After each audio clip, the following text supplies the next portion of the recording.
야당의 김종인 비대위원장은 이렇게 얘기했습니다. 내가 보기에 윤석열 총장이 별의 순간을 잡은 것 같아. 저번에 윤석열 총장 만나는 거 좀 고려하고 계신다고 했는데. 뭐 고려한다는 게 아니라 뭐 내가 내 스스로가 무슨 윤석열 총장을 당장에 만날 이유가 하나도 없어요. 나중에는 기회가 있어서 만나게 되면은 그때 만난다는 뜻이지 내가.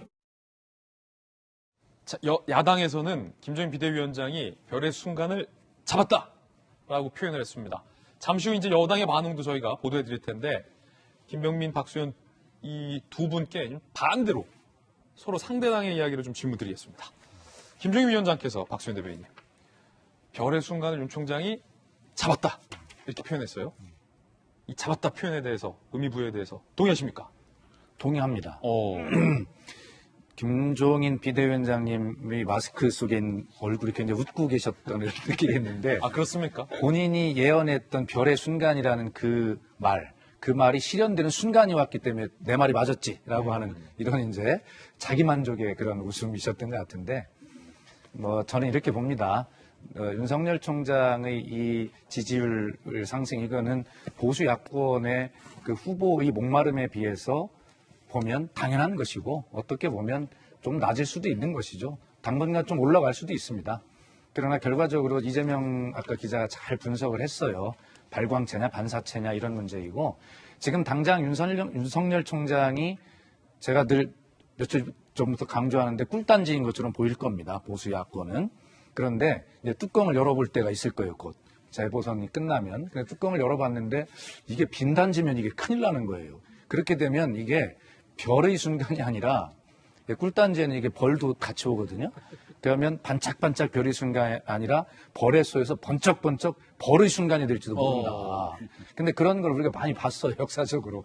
아니, 저는 뭐 윤 총장, 뭐 검찰에 관한 시각 이런 건 아주 저는 극명하게 반대하지만, 뭐 기왕에 자연인으로 정치하겠다고 하니 정치할 것 같은데 잘 했으면 좋겠어요. 예. 뭐 그렇게 바라지만 결과적으로는 지금 윤 총장이 뜨는 이유는 뭐냐면, 지금 현재는 문재인 정부마저도 불공정과 와서 뭐 부패 이런 것들이 여기서도 있느냐라고 하는, 이게 지금 화두인 것 같아요. 그러니까 거기에 딱 각을 세우는 윤 총장이 쉽게 얘기하면 국민적 주목을 받습니다. 그러나 분명하게 재보선이 끝나고 코로나가 잡히기 시작하면 이제 다음 대선까지 주제는 뭐가 되냐면, 불공정, 부패 이런 거보다는 결과적으로는 코로나 시대 이후에 어떻게 이 사람의 삶을 회복할 거냐. 그렇기 때문에 경제, 복지, 뭐 기본소득, 뭐 이런 여러 가지의 주제가 될 텐데, 그런 것들이 얼만큼 준비가 잘 되어 있느냐가 지금의 주제, 지지율이 지속 가능하냐, 상승하냐, 유지할 거냐, 이런 주제가 될 거고, 또 불공정이나 이런 문제도 당연히 유지가 되겠지만,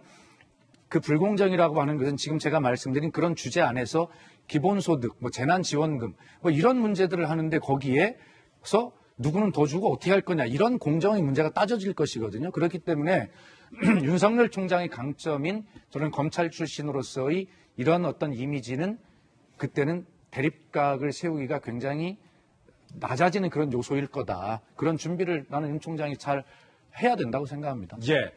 야당이 별의 순간을 잡았다라는 거에 대한 박수현 대변인의 어떤 코멘트. 이번에는 여당의 인식과 반대로 야당의 코멘트 들어보겠습니다. 여당은 이렇게 반응을 했습니다. 정청래, 윤석열의 반짝 지지율 1위는 조만간 사라질 것. 강훈식, 검증하면서 떨어지는 것도 분명히 작용할 것. 진성준, 일시적 현상, 반기문 고건 사례 같다라고 평가절하했습니다.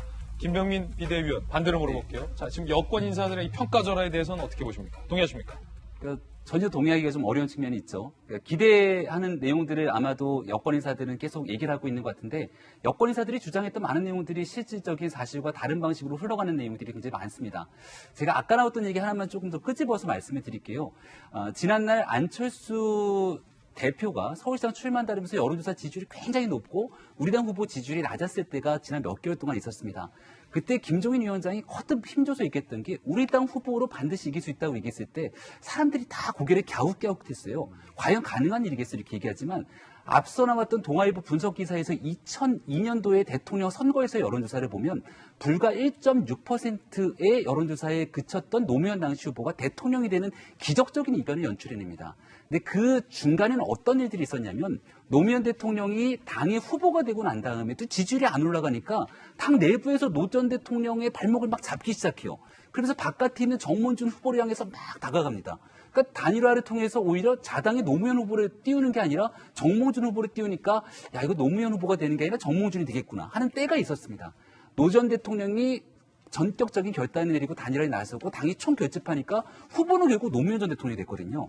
자, 이 얘기를 끄집어내는 이유는 아무도 어려울 것 같다고 했던 우리 당의 후보가 지금 현재 나오고 있는 여론조사에서 어느 날 오세훈 후보가 결정되고 나니까 안철수 후보와 똑같은 거의 오차범위 내에 있는 상태로 들어갔고 이제 곧 있게 되는 단일화 결과를 지켜보게 되면 저는 우리 당 후보가 최종적으로 결정될 거라고 확신합니다.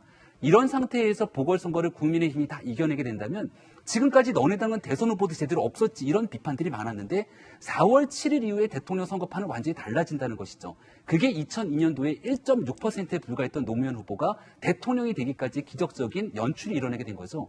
윤석열 검찰총장이 별의 순간에 잡은 것 같고요.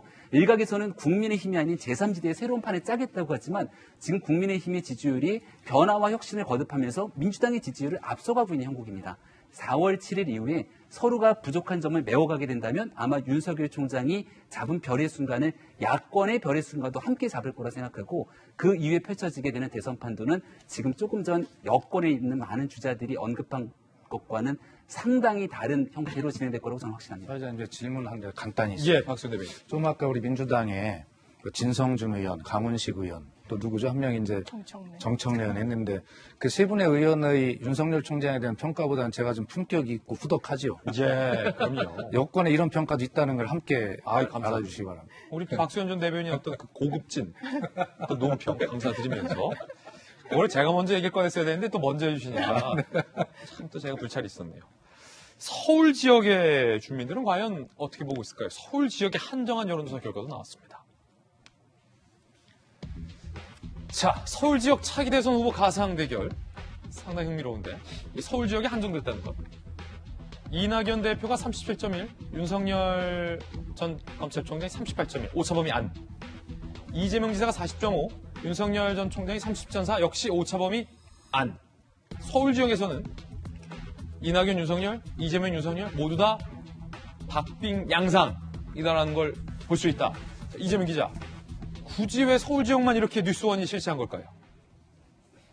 글쎄요. 제가 그것까지는 확인해보지 못했는데 예. 아마도 이제 서울이 가장 여러 민심에 이제 균형추 역할을 한다는 게 본 거겠죠. 그런 그런 의미군요. 점에서 서울에서 봤을 때 과연 대선 주자들의 지지율이 어떻게 나타나 봤는데 지금 보신 것처럼 굉장히 박빙의 승부를 펼칩니다. 근데 저희가 조금 앞서 봤던 여론조사에서 다자구도에서도 실제 여권 성향 후보들과 야권 성향 후보들의 단순 지지율 합을 합치면 다 40% 안팎에서 거의 규결됩니다. 무슨 얘기냐면 결국 이번 대선도 역시 양쪽 다 40% 안팎의 싸움을 한다. 굉장히 박빙의 승부를 할 수밖에 없다는 생각이 드는 거고 지금 일단 윤석열 야권 같은 경우 윤석열 총장 쪽으로 많이 쏠려 있지만 사실 앞으로 어떻게 변수가 될지 여러 가지 변수가 있기 때문에 지켜봐야 된다는 생각이 드는데 중요한 건 조금 전에 박수현 전 대변인 말씀하신 것처럼 윤석열 전 총장 쪽은 계속 정의나 공정, 상식 이런 거를 이제 선거에 어떤 큰 흐름으로 끌고 가겠지만 실제 선거가 본인이 원하는 대로 늘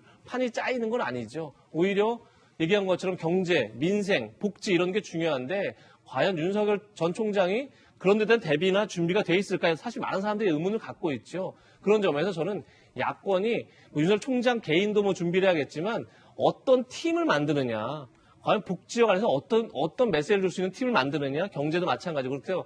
양쪽 다 결국은 이제 팀 플레이의 싸움이 될 텐데 그 팀을 누가 잘 짜느냐에 따라서 저 40%의 균형이 어느 쪽으로 흔들리느냐 이런 싸움으로 가지 않을까 싶습니다. 상당히 흥미롭군요.